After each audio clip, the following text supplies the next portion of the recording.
Olá, eu me chamo Rosana e aqui eu falo tudo o que o povo precisa saber. Eu falo sobre psicologia, saúde mental e Jesus Cristo. Por enquanto eu estou falando sobre os episódios do fim dos tempos. E no vídeo anterior eu falei quando que será a vinda de Jesus. Se você não viu esse vídeo, volta lá e veja esse vídeo. E no vídeo de hoje eu vou falar sobre as bodas do Cordeiro. E eu tenho revelações bombásticas, que eu sei que vai dar uma polêmica.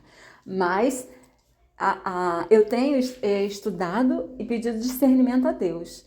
E o Espírito Santo que tem me revelado tudo que eu tenho falado nesses vídeos. Então, se você quiser conferir, você leia a Bíblia, estude a Bíblia, para você depois aí não ficar entrando de gaiato com o que ensinam por aí. E hoje eu vou falar quem são os convidados dessa boda do Cordeiro e quem é a noiva do Cordeiro. Então, fique ligado nesse vídeo de hoje. E para entendermos bem essas bodas do Cordeiro, precisamos ir por parte. Primeiro vamos conhecer os convidados da bodas do Cordeiro. E eu vou começar com Mateus 22, de 1 a 10, que diz assim: Jesus contou-lhe outras parábolas. Disse ele: o reino dos céus pode ser ilustrado com a história de um rei que preparou um grande banquete de casamento para seu filho. Quando o banquete estava pronto, o rei enviou seus servos para avisar os convidados, mas todos se recusaram a vir. Então ele enviou outros servos para lhes dizer: já preparei o banquete. Os bois e os novilhos gordos foram abatidos e tudo está pronto. Venham para a festa. Mas os convidados não lhes deram atenção e foram embora. Um para sua fazenda, outro para seus negócios. Outros ainda agarraram os mensageiros, os insultaram e os mataram. O rei ficou furioso e enviou seu exército para destruir os assassinos e queimar a cidade deles. Disse a seus servos: o banquete do casamento está pronto e meus convidados não são dignos dessa honra.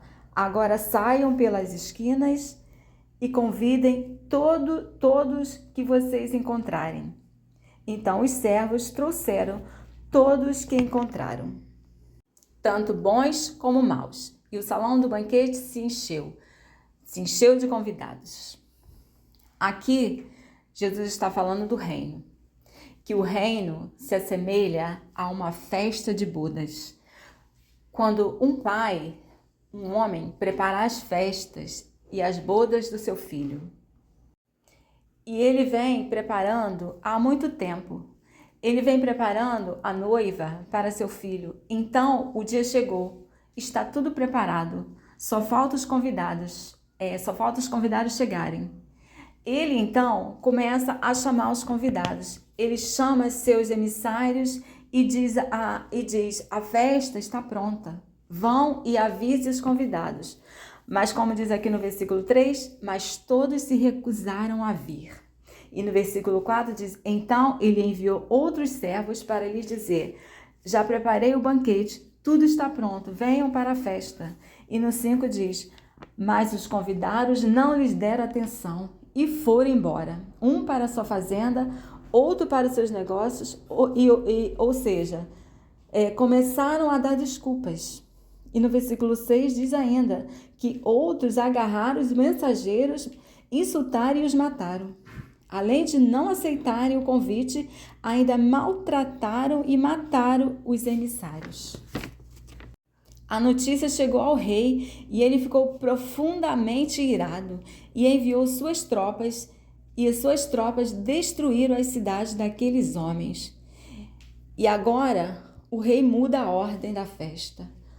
Os bois estão abatidos, o banquete está pronto, mas os convidados não eram dignos. E depois pelas ruas, pelos becos, pelas esquinas, pelos cantos, e trazeis a tantos quantos encontrardes.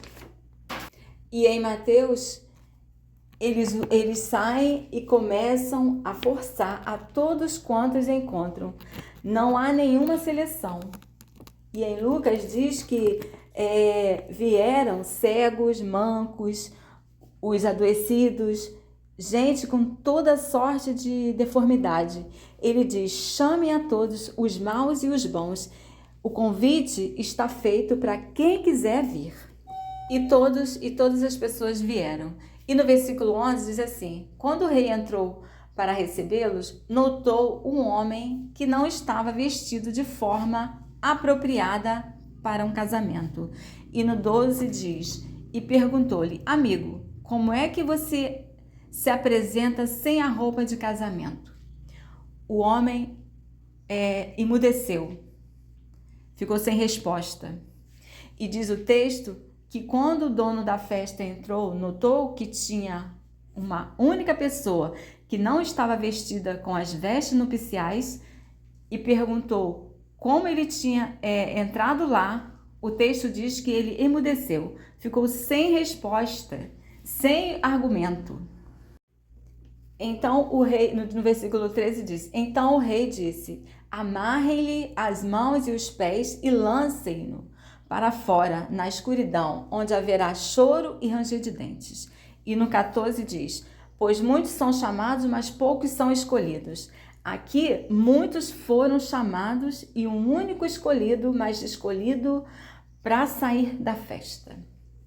E justamente porque não estava vestido com as vestes nupciais. Aqui, nós podemos ver a insistência e o amor de Deus para com o povo, o qual ele havia feito um pacto.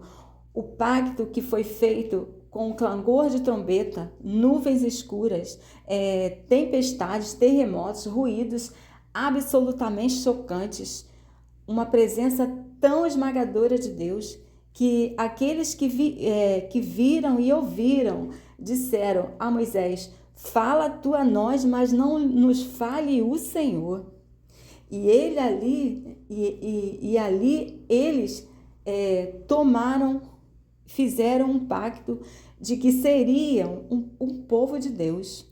Estariam o tempo todo vigilantes, esperando a convocação para as bodas, porque a vida deles em si não carregava a própria finalidade deles mesmos. Eles existiam olhando adiante na direção de um chamado maior, de um convite que só se realizaria para além do plano imediato da vida deles. Só que com o passar do tempo, eles perderam a paixão, eles perderam o sentido, eles perderam a visão desse chamado, eles perderam o desejo enorme de conhecer essa glória. E aquilo que era o reino de Deus passou a ser o reino deles mesmos. Aí ele enviou profetas, todos os tipos de profetas. A quantidade de vozes, de palavras, de mensagens enviadas foi imensa. O texto de Lucas diz que chegou uma hora nesses convites, esses convites foram recusados de maneira tão sistemática que este, que é o interessado maior em ajuntar essas pessoas, que disseram para ele que nós que queremos ser parte de teu reino, ele mesmo enviou o testemunho de profetas e até o testemunho do seu filho, mas a ele também mataram. É quando tudo muda. Um convite para viver pela fé, para seguir a nuvem, para se guiar pelo vento, para não ter pousada fixas. Para eles era demais. Primeiro pediram um rei, e Deus lhe deu os reis. Pela via dos reis se corromperam. Deus lhes deu profetas, e foram poucos os que não foram corrompidos por eles. Pelos laços que eles mesmos armaram, a malignidade cresceu, tanto que no lugar do culto e do templo fizeram uma abominação de tamanho monumental, afrontando o Senhor. Aqui já podemos ver que os primeiros convidados eram os judeus, o povo de Israel.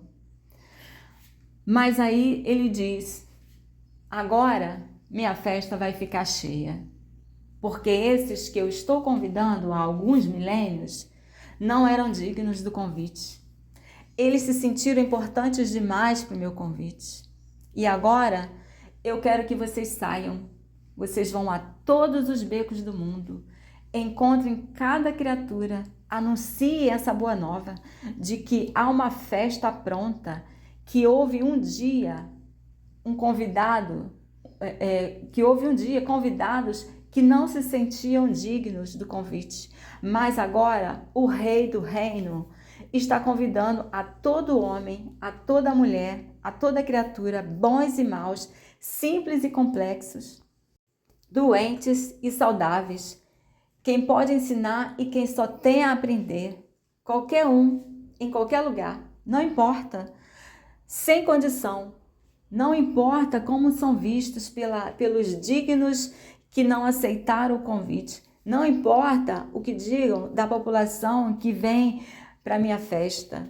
Eu convidei aqueles às quais um dia eu havia convidado.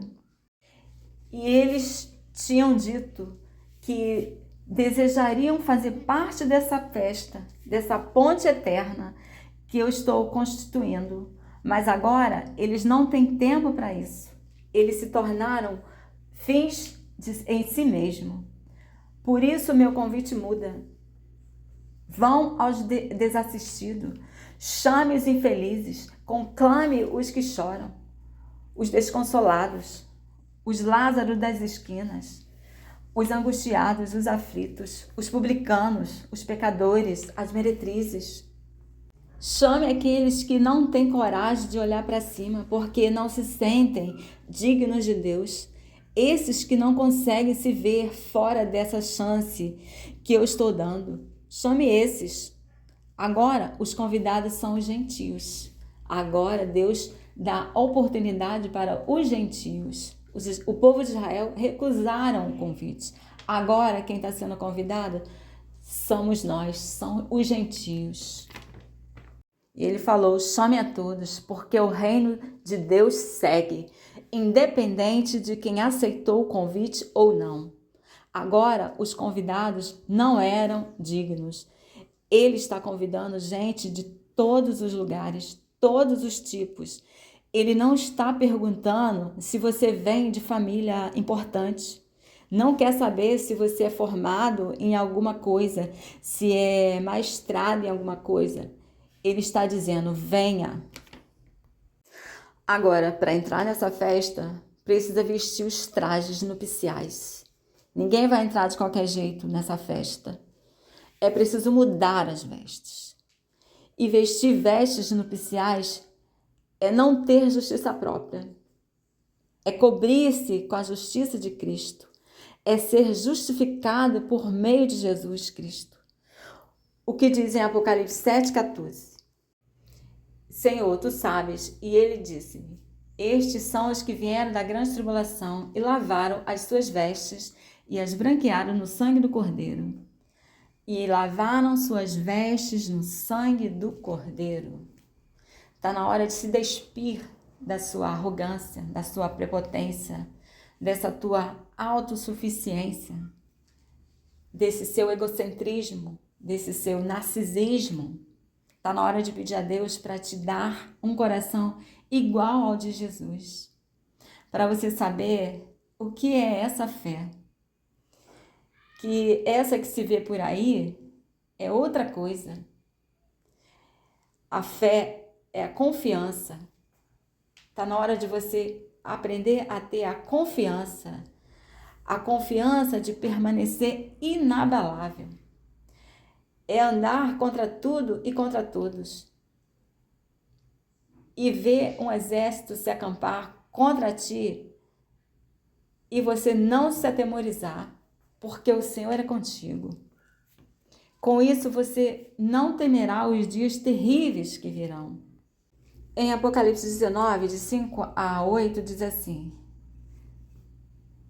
E saiu uma voz do trono que dizia: Louvai o nosso Deus, vós todos os seus servos, e vós que temeis, assim pequenos como grandes, E ouvi como que a voz de uma grande multidão, e como que a voz de muitas águas, e como que a voz de grandes trovões, que dizia: Aleluia!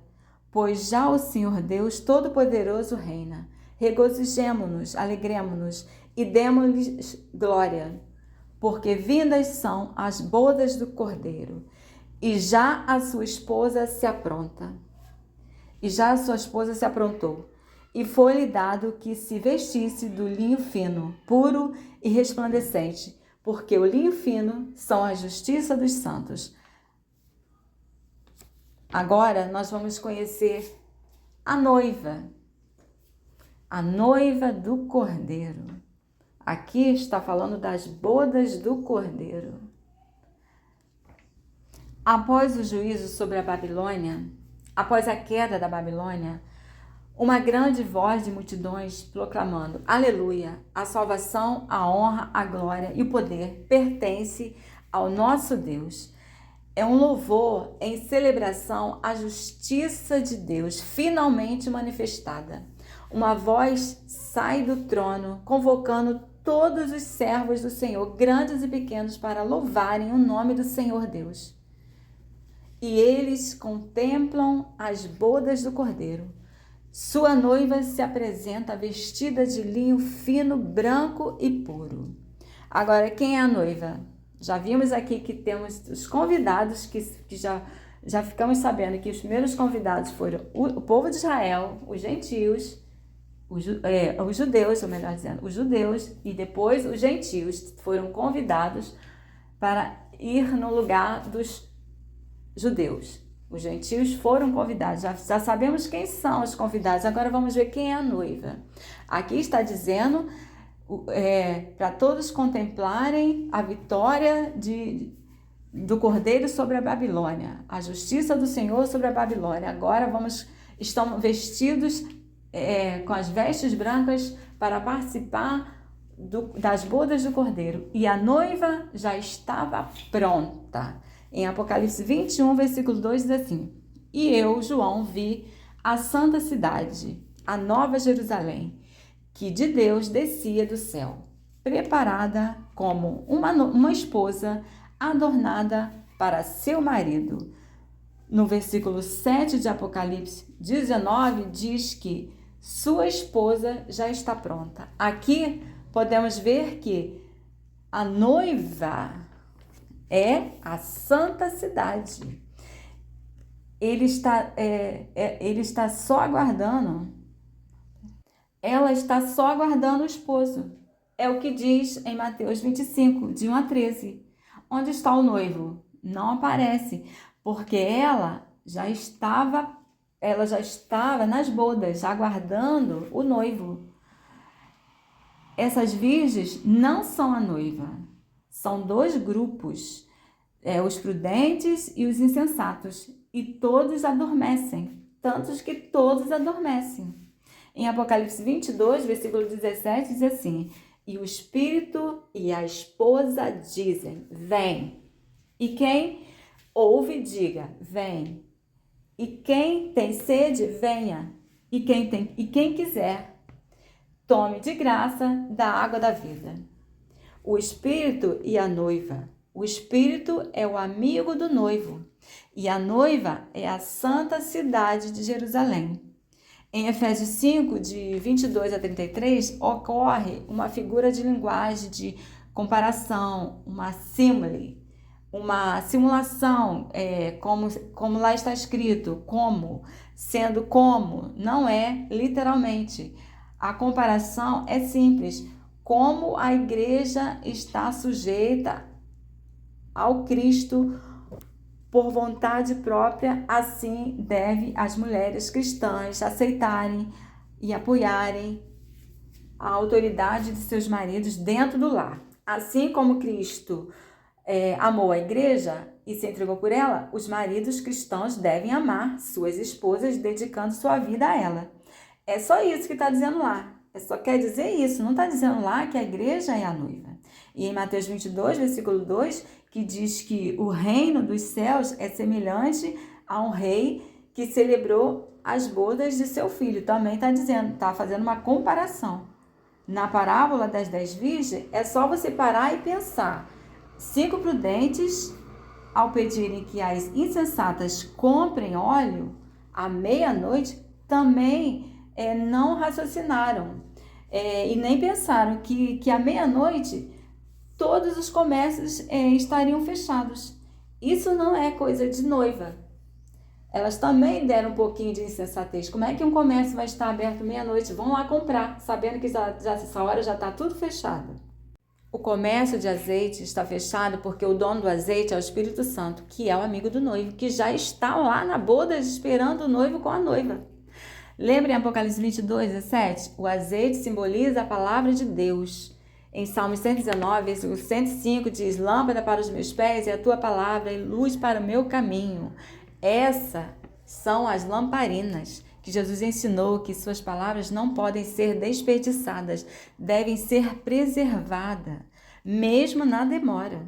Em Apocalipse 3, versículo 10 e 11 diz: como guardaste a palavra da minha paciência, também eu te guardarei da hora da tentação que há de vir sobre todo mundo, para tentar os que habitam na terra. Eis que vem sem demora, quando guarda o que tens, para que ninguém tome a tua coroa. E podemos ver que só tem um texto na Bíblia que afirma quem é a noiva. Que está aqui em Apocalipse 21, de 9 e 10, que diz assim: e veio a mim um dos 7 anjos que tinham as 7 taças cheias das últimas 7 pragas, e falou comigo, dizendo: vem, mostrar-te-ei a esposa, a mulher do Cordeiro. E no versículo 10 diz: e levou-me em espírito a um grande alto monte, e mostrou-me a grande cidade, a santa Jerusalém, que Deus descia do céu. Pronto, aqui está a confirmação. A noiva é a santa cidade, a Jerusalém. Em Mateus 9, versículo 15, diz assim: disse-lhe Jesus: podem porventura andar tristes os filhos das bodas, enquanto o esposo está com eles? Dias, porém, virão em que lhes será tirado o esposo, e então jejuarão. A igreja são os convidados para as bodas. Aqui tudo faz sentido. Por isso o noivo tardou, em Mateus 25, versículo 5, que diz: tardando o esposo, tosquenejaram todos, ou seja, todas adormeceram. Por isso o Espírito e a noiva dizem: vem, em Apocalipse 17, porque o noivo está esperando os convidados, todos juntos. Por isso a igreja está sendo preparada. A noiva já está pronta, mas os convidados não. A igreja precisa estar bem preparada quando chegar as bodas do Cordeiro. As bodas do Cordeiro será logo após a tribulação, a grande tribulação daqueles dias. E olha a roupa da noiva, a Santa Jerusalém. Em Apocalipse 21, 11 diz: e tinha a glória de Deus, e a sua luz era semelhante a uma pedra preciosíssima, como a pedra do jaspe, como cristal resplandecente. E se você ler até 27, vocês verão todo o adorno e esse esplendor. E no versículo 9 de Apocalipse 19, diz assim: e disse-lhe: escreva, bem-aventurados aqueles que são chamados à ceia das bodas do Cordeiro. E disse-me: estas são as verdadeiras palavras de Deus. Então, aqui está bem explicado. Bem-aventurados aqueles que são chamados à ceia das bodas do Cordeiro. São as verdadeiras palavras de Deus. Então, a noiva é a Santa Jerusalém. E nós somos os convidados. A igreja são os convidados da boda.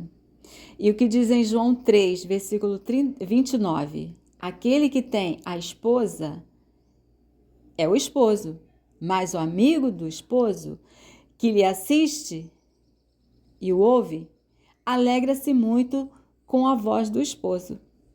Assim, pois, já meu gozo está cumprido. Ou seja, eu sou amigo do noivo. João está falando aqui. Minha alegria está completa. Minha missão está cumprida. E no Apocalipse, nós vemos o amigo do noivo, que é o Espírito Santo. Então, a noiva de Cristo não é a igreja, é a Santa Jerusalém. Então, eu espero que vocês compreendam. Se vocês lerem a Bíblia com mais atenção, vocês vão entender o que está escrito lá. Não se esqueça que Apocalipse, está escrito lá em Apocalipse que ninguém deve acrescentar e nem tirar. Porque se acrescentar, será acrescentado os flagelos. E se tirar, será tirado uma parte da cidade santa. Então, é preciso ler a Bíblia e pedir discernimento a Deus.